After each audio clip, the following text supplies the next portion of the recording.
had spent $4 million, according to reports, lobbying so that they could actually make it official that all U.S. public schools had to carry these EpiPens in stock. And then shortly thereafter, what do you know, the price went up, up, up, up, up. We're going to bring you more details as soon as we get them. You see the stock's actually still slightly higher right now. But again, this company has been reeling from these accusations effectively of crony capitalism in that they spent the money lobbying and then, what do you know, got the deal and then started gouging the schools. More evidence today, meanwhile, that suggests Hillary Clinton crossed some serious ethical ties while Secretary of State. New emails show Clinton aides inviting people who gave money to the Clinton Foundation to State Department lunches and offering them special seating at White House events. Clinton supporters are struggling to answer the looming questions that they've been getting. Watch it. This notion that somehow or another, someone who is a supporter, someone who's a donor, somebody who's an activist saying, I want access, I want to come into a room and I want to meet people. We often criminalize behavior that is normal, and I don't see what the smoke is. Yeah, but other supporters even admitting that the foundation probably cannot exist if she becomes president. Watch. I think there's legitimate questions, particularly what this means if she's president. That's a lot for David Plouffe to say.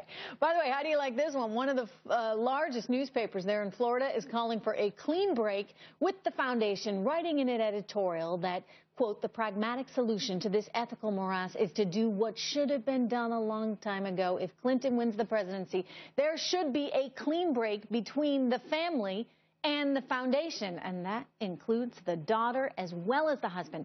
Join me right now is Democratic strategist Harlan Hill, a never Hillary voter, so he's now supporting Donald Trump. You did like Bernie Sanders. I did. All right, and Neil Sroka, the communications director for Democracy for America. Good to see both you guys. Harlan, I mean, I would just say, look, I mean, if she cannot have this foundation in existence as president, why did she have it in existence as Secretary of State? It's a tacit admission of at least the appearance of a conflict of interest. By saying that she cannot have it if she's president, well, then why could she have it when she was Secretary of State? And it's clear that they're willing to take any amount of money from any third world tin pot dictatorship, any war criminal, any high dollar donor that's looking to rehabilitate their image. And even actually anti-gay regimes in the Middle East. She took $25 million from Saudi Arabia, from Bahrain, places that actually murder and imprison homosexuals. Yeah, no, I mean, and as a woman, I mean, I'm really troubled by some of the countries that she took money from, given their treatment of women. But, Neil, they might say, look, there was an emphasis on the ultimate good that could be done here. And so what if you take money from a few bad guys along the way? You're helping people in the country. It doesn't seem like much of a defense to me. What about you? Well, listen, I think that there are legitimate questions that the press are asking. The thing about it is that there's enough transparency about what the Clinton Foundation has given out and who they've gotten money from that you can actually ask these questions as a journalist. You can't do that of Donald Trump. We don't know about how many billions of dollars Russian oligarchs have invested in his businesses or what kind of exposure he has in China that he would benefit from a trade war because we don't have access to his tax returns. We don't really have access to much of her emails either, though, which have brought a lot of this to light. I mean, think about the FOIA agreements that have had to be filed in order for this information to come out just now. Harlan, you mentioned this. We don't know. We don't know what happened, right? We don't know that this was pay to play. But the mere conflict that this suggests, I mean, I just wonder why there wasn't more of a Chinese wall between the foundation itself and the State Department. Well, no question. And Donna Brazile said that this is business as usual. She compared it to Republicans taking money from Republican donors and that those are just called meetings and these are called a conflict. No, the difference is she took money from really questionable characters. They were trying to get access to the State Department, were trying to get access to the White House. That's very different. That's very different than somebody who's trying to, influence education in their local school district. So the false comparison the Democratic establishment is trying to drive between contributions to Republicans and the Clinton Foundation is so here's the thing. Right now, hang on. Neil, we just showed a graphic that says, is Hillary honest? And 66% of the people answered in this Quinnipiac poll, no, she's not. So here's my question to you. I mean, it's like one thing after another keeps coming out.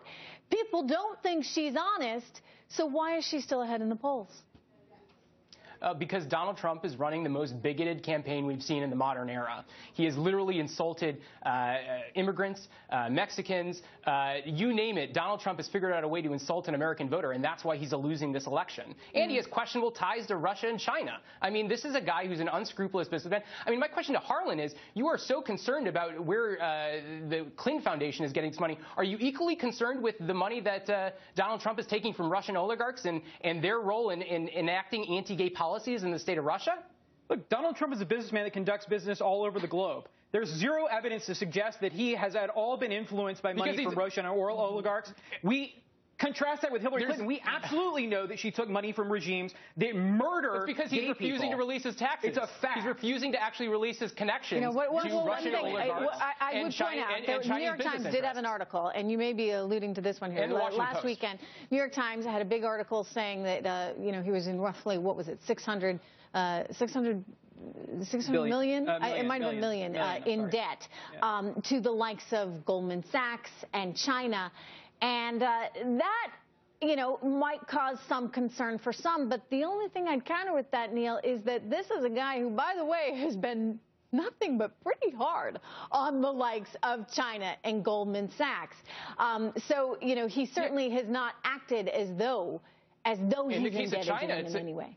In the case of China, it's a chance to erase a ton of debt he may owe to Chinese business people. But the fact is, we don't actually know anything about his business practices because he's refusing to release his tax returns. Yeah. And the other thing I would just add, and I can tell you this as a business reporter, I mean, in terms of the overall value of these properties, it turns out that the $600 million is not as big a percentage, so not as big a deal in terms of overall debt. It's sad.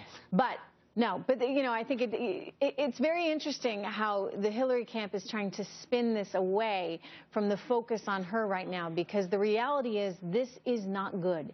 It's not good, and the foundation cannot continue to exist if she is president, and should not have existed while she was Secretary of State. You know why? It all comes back to perception. We don't deserve that as Americans, for our leaders to basically have that perception of being indebted to these countries or these individuals. I agree. That's right. I mean, this is straight out of the Clinton playbook. If you can't stand up to a line of questioning, you obfuscate the facts. All right, we're going to leave it there. Neil, Harlan, stay with us. Thank you so much. Hillary Clinton is hoping to win the crucial swing state of Florida thanks to the fast-growing minority communities there. But I got to tell you, don't count Trump out there. There is an influx of white retirees in